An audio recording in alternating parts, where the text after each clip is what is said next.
Hello friends, రేపు రాబోయే complete episode ఇప్పుడు వీడియోలో చూస్తారు. వీడియోలోకి వెళ్ళిపోతే ఆర్య తమ్ముళ్ళు చిన్నోడు పెద్దోడు ఇద్దరు కలిసి యాదగిరితో మాట్లాడుతూ ఉంటారు. ఇంకా వేరే దేశం వెళ్ళిపోతాను అని చెప్పేసి దానికి 30 లక్షలు కావాలని అడిగితే అప్పుడు యాదగిరి టెన్షన్గా, అమ్మో ఒకటి కాదు రెండు కాదు 30 లక్షలు ఇప్పుడు మీకు ఎవరు సర్దుబాటు చేస్తారు, ఈ 30 లక్షలు ఎవరిస్తారు అని అంటూ అడిగితే ఏదో ఒకటి చేయండి, మీరైతేనే చేస్తారు, అందుకనే మిమ్మల్ని అడుగుతున్నాం అంటే, అమ్మో నా వల్ల కాదు, అసలు ఈ 30 లక్షలు అమౌంట్ దీని గురించి చెప్పాలి అంటే శంకర్నే అడగాలి, శంకర్ సార్ అయితేనే మీకు దీనికి సమాధానం చెప్తాడు. అసలు మీ అన్నయ్య ఇక్కడ మిమ్మల్ని ప్రేమగా చూసుకునేవాడు ఉండగా మీ అన్నయ్యని వదిలేసి వేరే దేశం వెళ్ళిపోవటం ఏంటి బాబు, ఇక్కడే ఉండొచ్చు కదా అని అంటే, ఇంకా అప్పుడే లేదు మా అన్నయ్యని వదిలి వెళ్ళాలని మాకు కూడా లేదు, కాకపోతే అన్నయ్య మొహం చూస్తూ మేము చేసినవన్నీ గుర్తొస్తూ మాకు చాలా బాధగా ఉంటుంది, అందుకే దూరంగా వెళ్ళిపోయి బాగా సంపాదించి అన్నయ్యని ప్రేమగా చూసుకోవాలి అనుకుంటున్నాము, అందుకనే వెళ్ళిపోవాలి అనుకుంటున్నాం అని అంటే,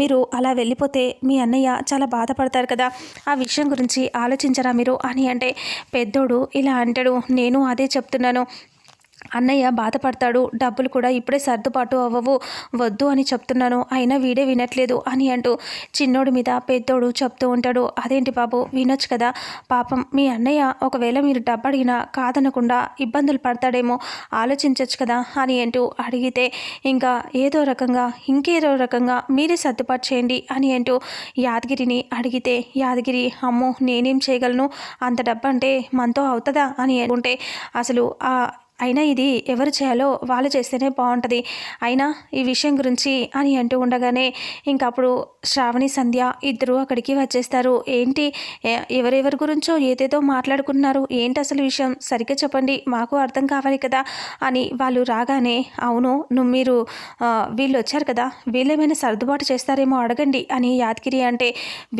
మేమా ఏం చేయాలి అని అంటూ శ్రావణి సంధ్య అంటే, వీళ్ళు వేరే దేశం వెళ్ళిపోతారంట ఉద్యోగాలు చేయటానికి, అందుకనే 30 లక్షలు కావాలంట అంటే, అమ్మో 30 లక్షలే అని వాళ్ళు అనగానే, 30 లక్షలే, అందుకనే అంత అమౌంట్ కుదరదు అని చెప్తున్నాను అని యాదగిరి చెప్పగానే, అయినా ఇప్పుడు వేరే దేశం వెళ్ళి ఏం చేస్తారంట, ఇక్కడే ఉండొచ్చు కదా అని శ్రావణి అంటుంది. నేను అదే చెప్తున్నా, వినట్లేదు వీడు అని పెద్దోడు చిన్నోడు మీద చెప్తూ ఉంటాడు.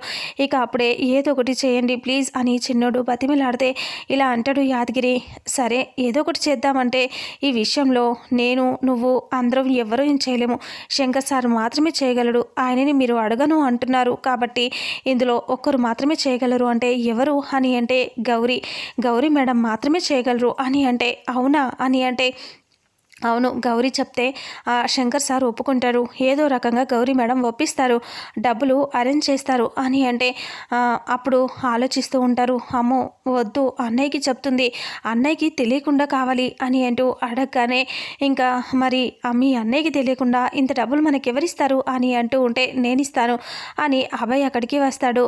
అభయ్ వచ్చి అలా నిలబడి, చెప్పండి ఎవరికి కావాలి, ఎంత కావాలి అని అడుగుతూ ఉంటే, ఇదిగో చిన్నోడు వేరే దేశం వెళ్ళిపోతాడంట ఉద్యోగం చేయటం కోసం అంటే, వెరీ గుడ్ మంచి ఆలోచన అని అంటాడు అభయ్.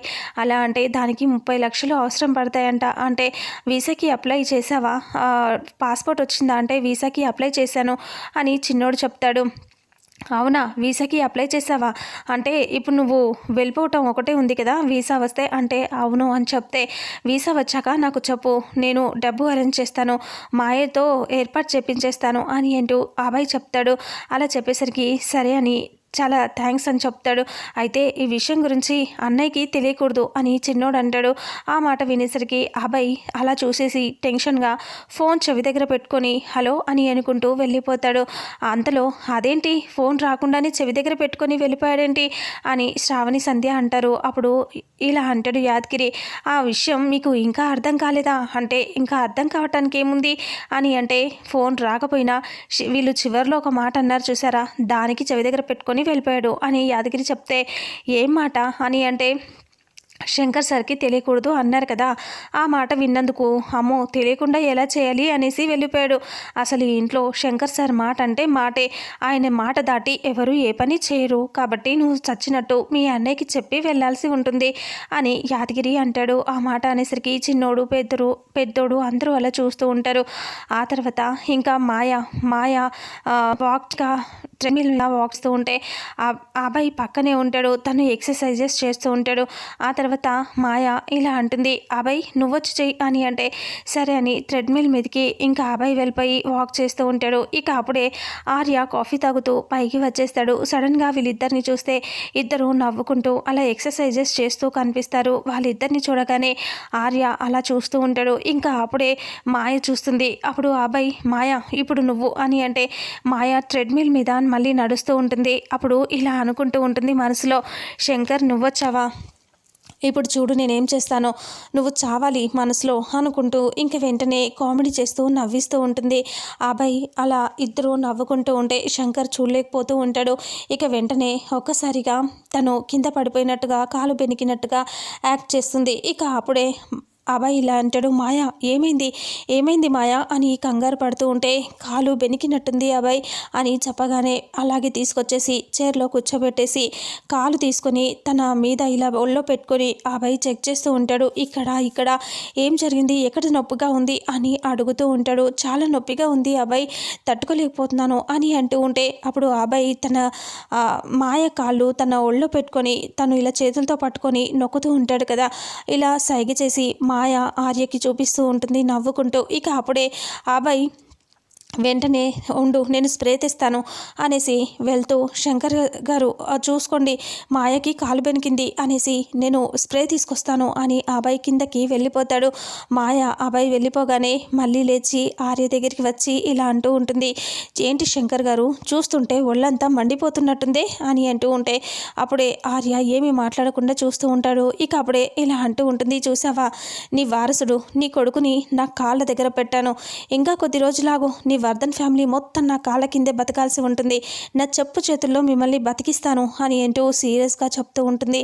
ఆ మాట వింటూ ఆర్యకి కోపం వచ్చేస్తూ ఉంటుంది. అయినా నీ కొడుకు నీ కళ్ళ ముందే ఇలా పిచ్చోడ్లాగా నా కాళ్ళు పట్టుకోవటం, నా వెంట తిరగటం ఇవన్నీ చూస్తుంటే నీకు ఇంకేమనిపిస్తుంది, ఇంకేదేదో చేసేస్తుంది మాయ అనిపిస్తుందిలే, మాయ చేసేస్తాను, మిమ్మల్ని మంత్రం చేసి మోసం చేసి మిమ్మల్ని నా కాళ్ళ దగ్గర పడేలా చేస్తాను అని సీరియస్గా అంటూ ఉంటుంది. ఇక అంతలో ఆర్య అలా చూస్తూ ఉంటాడు కదా సీరియస్గా కాఫీ తాగుతూ ఉంటే అది కింద ఒలికించేస్తుంది.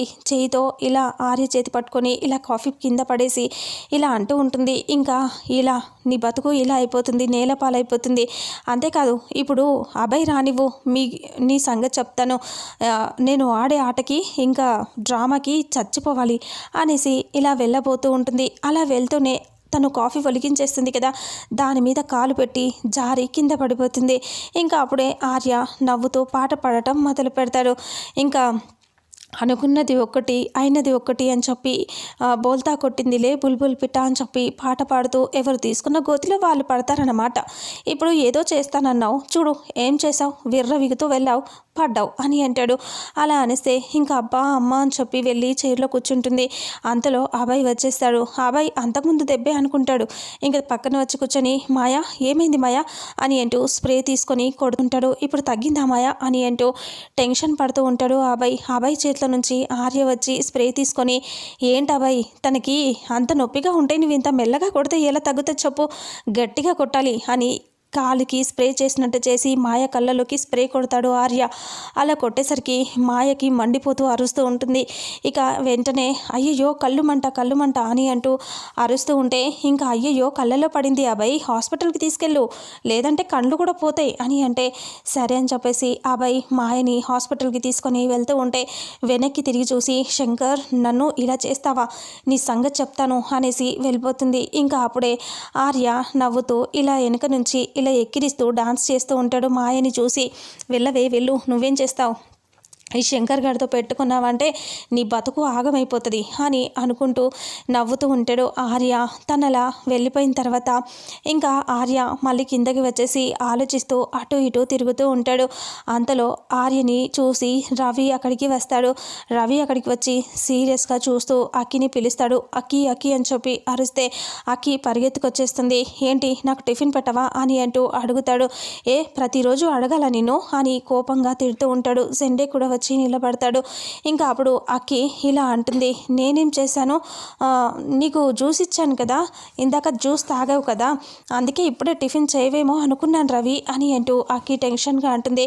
ఏంటి జ్యూస్ తాగితే టిఫిన్ చేయకూడదా, నేను ఎక్కువ తింటున్నానని కదా నీ ఉద్దేశం, నువ్వు కావాలని నాకు తిండి పెట్టట్లేదు కదా అని అంటూ రవి అంటే, అయ్యో రవి అలా అంటావేంటి, పద వడ్డిస్తాను అంటే, చికెన్ ఉందా అని అంటే, ఈరోజు ఇంట్లో నాన్ వెజ్ ఉండదు అంటే, అయితే ఒక లిస్ట్ తీసుకురా ఈరోజు ఏం తినాలి అనేది, అప్పుడు నేను నిన్ను ఫాలో అవుతాను అంటే, అయ్యో రవి అంత మాట ఎందుకు, చేస్తానులే అని అంటూ చేయిస్తాను చికెన్ అంటే, ఎవరో చేయటం కాదు నువ్వే చేయాలి, నా కోసం నువ్వే చేయాలి అని సీరియస్గా అంటాడు రవి. అలా అనేసరికి ఇంకా సరే నేనే చేస్తాను అని కిచెన్లోకి వెళ్ళిపోయి హడావిడిగా పని మనిషి దగ్గర నుంచి కూరగాయలు అవి తీసుకొని టకాటకా కట్ చేస్తూ ఉంటే వేలు కట్ అయిపోతుంది అక్కికి.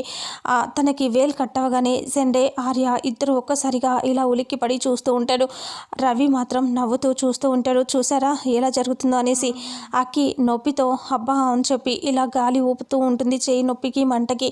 ఇంకా అప్పుడే ఆర్య చూసి బాధపడుతూ ఉంటే, ఏంటి శంకర్ నీ కూతురికి అలా అయిపోయిందని చెప్పి ఒళ్ళు జలధరించినట్టుంది అని రవి అంటాడు. వీడేంట్రా ఇన్ని రోజులు ఇంత సైలెంట్గా ఉన్నాడు, సడన్గా ఇంత వైలెంట్ అయ్యాడు అని అనుకుంటున్నావా, అవుతుంది ఇంకా ముందు ముందు ఇంకా చాలా అవుతుంది చూడండి అనేసి రవి నవ్వుకుంటూ మీ ముందు చాలా చేస్తాను ఇంకా అనేసి వెళ్ళిపోతాడు.